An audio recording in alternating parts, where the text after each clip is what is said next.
Hello friends, कैसे हैं? बढ़िया जी सर। आज हम लोग बात करने जा रहे हैं liability of GST in certain cases या liability to payment of GST in certain cases. कुछ स्पेसिफिक सिचुएशंस हम देखने की कोशिश करेंगे। ये बेसिकली सेक्शन 85 से लेकर के सेक्शन 94 तक के प्रोविजंस बनाए गए हैं सीजीएसटी में और बहुत ही इंपॉर्टेंट पॉइंट्स हैं। ये आप सभी लोगों को बिल्कुल दिमाग में रखने हैं क्योंकि यहाँ पर होती हैं गलतियाँ सोचने की हैं। जैसे मैं आपके सामने एक एग्जांपल रखता हूँ। मैंने अपना बिजनेस आपको ट्रांसफ़र कर दिया। अब ये बताइए, बिजनेस ट्रांसफ़र करने तक की रिस्पॉन्सिबिलिटी किसकी? जीएसटी की। दैट इज़ ऑफ माइन और that would be of yours. वो मेरी रिस्पॉन्सिबिलिटी होगी जीएसटी पेमेंट करने की। अगर मैंने बिजनेस ट्रांसफ़र किया है तो ट्रांसफ़र तक की जो जीएसटी की लायबिलिटी आएगी वो लायबिलिटी मुझे देनी है या आपको देनी है। सर आप भी ऐसी कैसी बात करते हैं? That would be yours. ये मेरी जिम्मेदारी होगी। हमने तो आपसे बिजनेस खरीदा है, इसमें सोचने वाली क्या बात है? बात तो सही है। अगर आप मुझसे बिजनेस मेरा खरीदते हैं और आपको ये लगता है कि जो जीएसटी की लायबिलिटीज़ हैं जो उस समय तक की हैं वो ट्रांसफरर की होंगी, ये सोचना गलत है। वो आपकी भी जिम्मेदारी है। Severally and jointly we both are equally responsible for that. ये आपको समझना पड़ेगा। तो ये इस तरह की कुछ स्पेसिफिक केसेस हैं जिनको आपको दिमाग में सेट रखना है जीएसटी लायबिलिटी से रिलेटेड, जिसमें आपका है सेक्शन 85। ये कहता है कि अगर आपने कोई बिजनेस ट्रांसफर किया तो अगर कोई टैक्सेबल पर्सन है वो ट्रांसफरर है और जिसको ऐसा ट्रांसफर करता है तो will be liable, okay, who jointly and severally, दोनों मिलकर या अलग अलग रिस्पॉन्सिबल होंगे, wholly or to the extent of such transfer to pay the GST dues. Okay, the transferee will be liable to pay GST from the date of the transfer. चलिए वो बात की बात है। इट इज इमैटेरियल, ये बिल्कुल सोचना बेकार है कि ऐसा टैक्स, इंटरेस्ट और penalty has been determined before और आफ्टर द ट्रांसफर। मैंने अपना बिजनेस आपको ट्रांसफर कर दिया, बिजनेस को ट्रांसफर करने के पहले वो लायबिलिटीज डिटरमाइंड थी या बिजनेस को ट्रांसफर करने के बाद वो लायबिलिटीज आई हैं, चाहे वो टैक्स की हो, इंटरेस्ट की हो या पेनल्टीज की हो।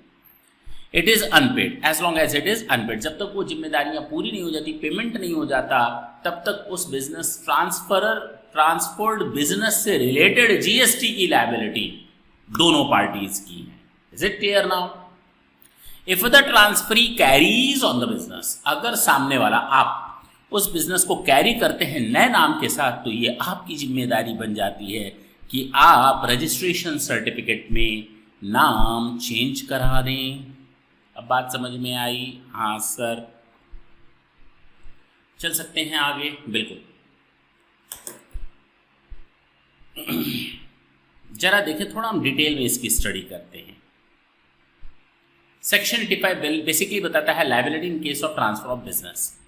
दिस सेक्शन, ये सेक्शन डील करता है टैक्स लायबिलिटी जो कि अराइज होती है बिजनेस को ट्रांसफर करने में कुछ कंडीशंस में। It deals with the following situations: liability arising before the transfer of business as a whole on the part. Business transfer करने के पहले, liability arising post transfer of a business as a whole or in part. Before transfer और post transfer, ये words आपको याद रखने। तो जो जीएसटी लायबिलिटी अराइज हो रही है वो बिजनेस से रिलेटेड है। जो मैं बिजनेस आपको ट्रांसफर कर रहा हूँ, बिजनेस ट्रांसफर करने तक की डेट की जो जीएसटी की लायबिलिटी है, उस ट्रांसफर्ड बिजनेस पर जीएसटी की जो लायबिलिटी अराइज होगी in future after transfer of the business. Clear है? उस लायबिलिटी की बात कर रहा हूं जो ट्रांसफर से रिलेटेड है। ठीक, such liability may arise on account of sale, gift, lease, leave and license, hire और इन अदर मैनर। चलिए अब बात करते हैं सबसे पहले उस जीएसटी की लायबिलिटी की जो मैं आपको बिजनेस ट्रांसफर कर रहा हूं उस दिन तक का। Both transferor and transferee will B jointly and severally liable for payment of tax, interest और पेनाल्टी। अब आप कहेंगे सर मैं कहाँ से बीच में आ गया, मेरे ऊपर कहाँ से जीएसटी की लायबिलिटी आएगी? आएगी, पक्की आएगी। मैं और आप बराबर के हिस्सेदार होंगे उस लायबिलिटी में। ऐसा नहीं है कि मुझसे आधा आपसे आधा। I am the primary responsible, मैं सबसे पहले जिम्मेदार हूं, लेकिन अगर सरकार को मुझसे टैक्स ना मिल पाया तो आपको पकड़ा जाएगा। The joint and several liable will remain past and even if such amounts were determined and had become due after the transfer of the business. Interestingly, even liability to penalty which is quasi criminal nature, यानी कि अब चूंकि penalty है तो पूरी तरह criminal nature का नहीं है, लेकिन हाँ क्राइम पेनाल्टी कब लगती है? जब आप कोई क्राइम करते हैं, but it is not a complete crime, you can say that's why it's a quasi criminal, is sought to be passed on the transferee. Although the transferee would not have been responsible for the non-payment of tax, interest or penalty liability by the transferor prior to the transfer of such business. याद रखें, जब भी आप कोई agreement करते हैं ना, जब भी आप कोई चीज़ खरीदते हैं सामने वाले से और छोटा मोटा अमाउंट नहीं होता, तो जब आप एग्रीमेंट बनवाते हैं तो उसमें साफ साफ लिखते हैं कि आज तक की जो इससे रिलेटेड टैक्सेशन और गवर्नमेंट ड्यूज होंगे वो जो बेचने वाला है उसके होंगे और वही उसका पेमेंट करेगा, उससे खरीदने वाले के ऊपर कोई फर्क नहीं आएगा। आप इस तरह की चीज़ें एग्रीमेंट में या क्लॉजेज में ऐड करवाते हैं, ये बट ऑब्वियस है, होता है, प्रैक्टिकल में होता है। लेकिन care must be taken to include indemnity.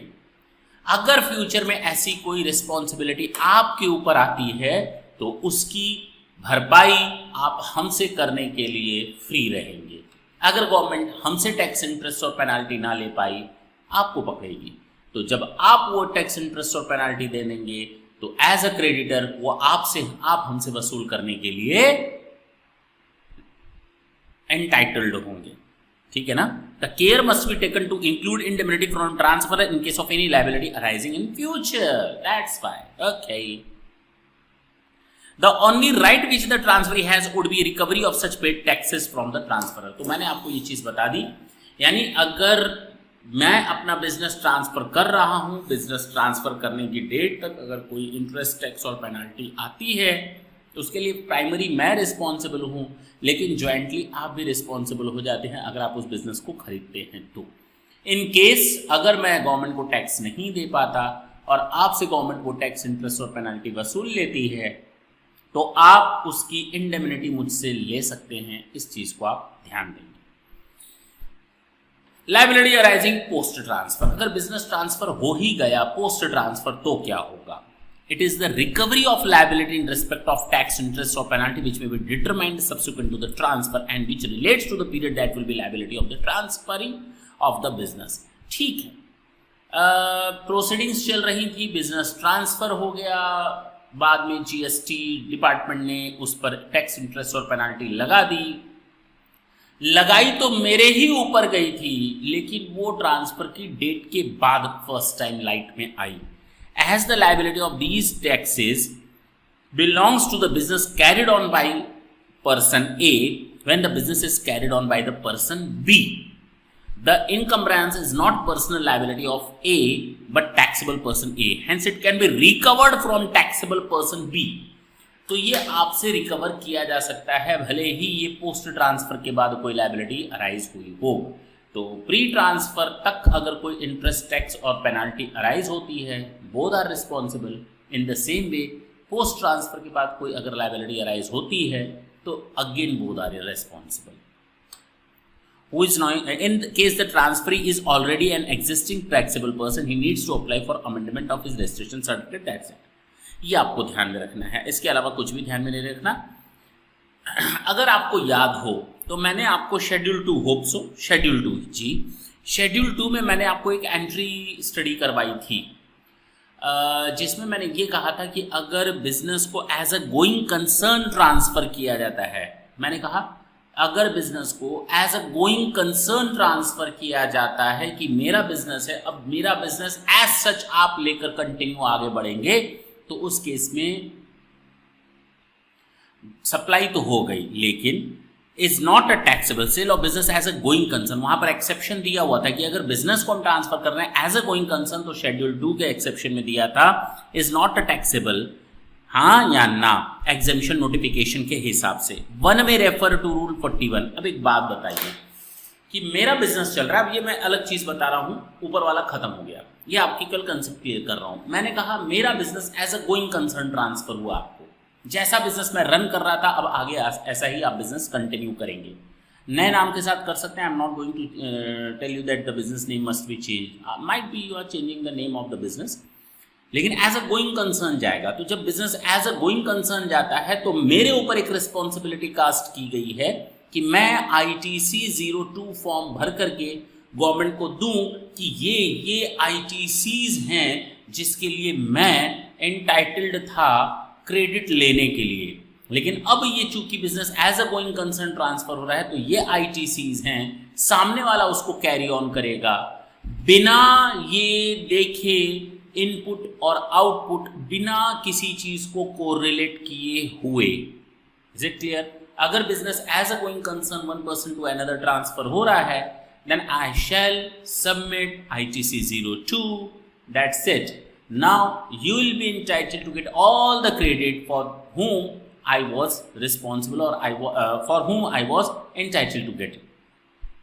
तो उसके लिए जिसके लिए मैं एंटाइटल्ड था उसके लिए अब आप एंटाइटल्ड हो जाएंगे उनकी क्रेडिट लेने के लिए। The provision is not new but is an added measure of responsibility which the transferee of business needs to be mindful of to ensure the unpaid liability. जाहिर सी बात है, अब चूंकि आप बिजनेस को एज ए गोइंग कंसर्न लेकर के जा रहे हैं, अब आप उन सब चीजों के लिए रिस्पॉन्सिबल हो जाएंगे जी। However where the sale of business is affected by sale of assets. अब दूसरी बात आती है, मान लीजिए मैंने अपना बिजनेस आपको सेल नहीं किया, मैंने आपको केवल एक एसेट सेल की, तो अगर मैंने बिजनेस नहीं सेल किया तो गोइंग कंसर्न का कंसेप्ट नहीं आएगा यहां पर। और अगर मैं बिजनेस ट्रांसफर नहीं कर रहा हूं तो ये टॉपिक भी वहां पर काम नहीं आएगा। ये liability in case of transfer of business, I am just transferring a single asset और 2 assets और 3 assets, I am not transferring the whole business to you, then in that case this concept shall not apply. ये concept बिल्कुल applicable नहीं होगा। जो liabilities होंगी वो उसी की होंगी जो ट्रांसफरर होगा, हाँ या ना। All dues will remain with taxable person A.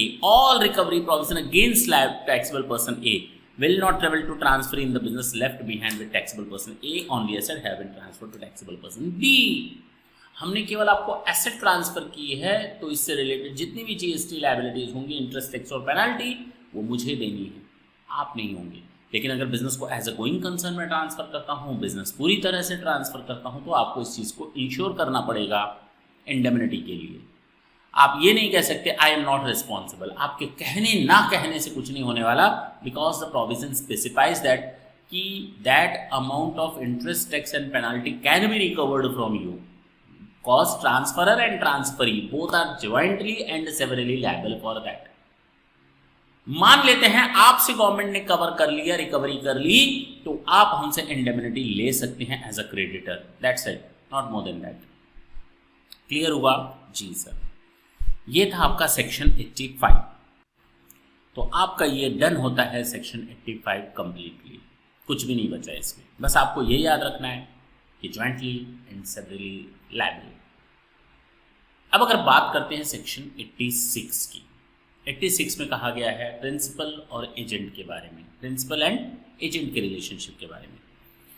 अगर कोई एजेंट सप्लाई करता है goods on behalf of the principal, अगर कोई एजेंट रिसीव करता है goods on behalf of the principal, then उसके बाद अगर कोई GST की लायबिलिटी अराइज होती है, both the agent and the principal will be liable to pay GST jointly and severally. जी, दोनों लोग बराबर के जिम्मेदार होंगे, jointly as well as severally. Supply of goods to an agent by principal covered and the same treated supply of goods even without consideration। ठीक है, रहने दो। हमको बस इतना ही समझ में आया अभी तक। अगर कोई एजेंट है प्रिंसिपल के बिहाफ पर सामान खरीदता है, अगर कोई एजेंट है प्रिंसिपल के बिहाफ पर सामान बेचता है, और कोई जीएसटी की लायबिलिटी जनरेट होती है, then both are equally responsible jointly as well as severally. This section directly, अच्छा द एजेंट, सामान सप्लाई करने वाला कौन? Agent. Agent is primary responsible और लायबल फॉर अ टैक्स, ठीक है ना। This section cast the liability on a principal in addition to the liability of the agent who effects the supply of taxable goods on behalf of the principal or procures the taxable goods on behalf of his principal।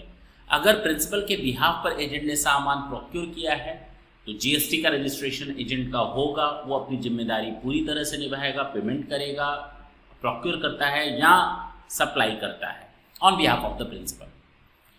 Under the GST law, in cases where the taxable goods are supplied by agent on behalf of the principal, taxable goods are procured by agent on behalf of the principal। मैंने दोनों चीजें आपको बता दी।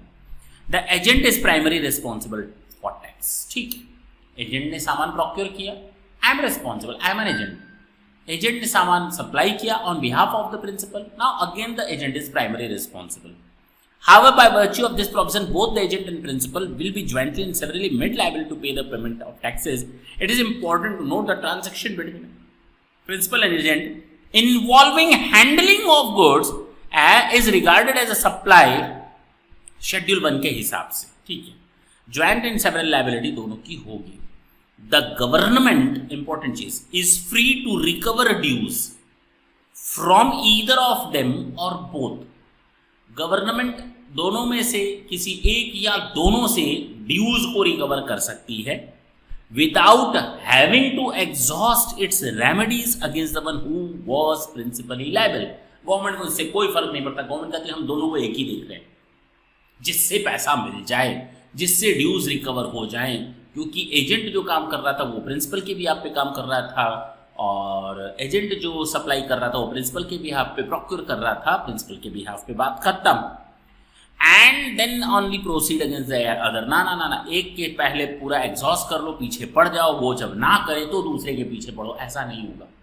दोनों के पास बराबर बराबर जिम्मेदारियां हैं और दोनों लोग इक्वली रिस्पॉन्सिबल हैं। गवर्नमेंट ऐसा नहीं कर सकती कि पहले हम प्रिंसिपल से मांग लेते हैं, दे देगा प्रिंसिपल तो ठीक है, एजेंट के पीछे जाने की जरूरत नहीं पड़ेगी।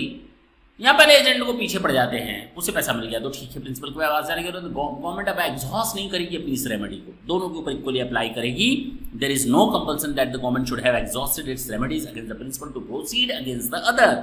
That is an effect of the joint and several. Once the agent pays, okay, अगर एजेंट से वो रिकवरी हो गई तो एजेंट उस पेड किए हुए अमाउंट को अपने प्रिंसिपल से रिकवरी कर सकता है एज अ क्रेडिटर। उसके पास ये तो एक राइट है ना, दैट्स इट, हो गया, ये मैंने बता दिया, यस हो गया, खत्म। आपको बस इतना याद रखना है सेक्शन 86 में। तो आपको मैंने 2 सेक्शंस की, बाकी आप थोड़ा डिटेल में स्टडी कर सकते हैं। I have give all the things in the detail. हाँ, सारी चीज़ें हो गई, ठीक है ना। तो ये 2 सेक्शन आप देखेंगे, नेक्स्ट सेक्शन में हमारा ये चैप्टर पूरी तरह से एंड हो जाएगा।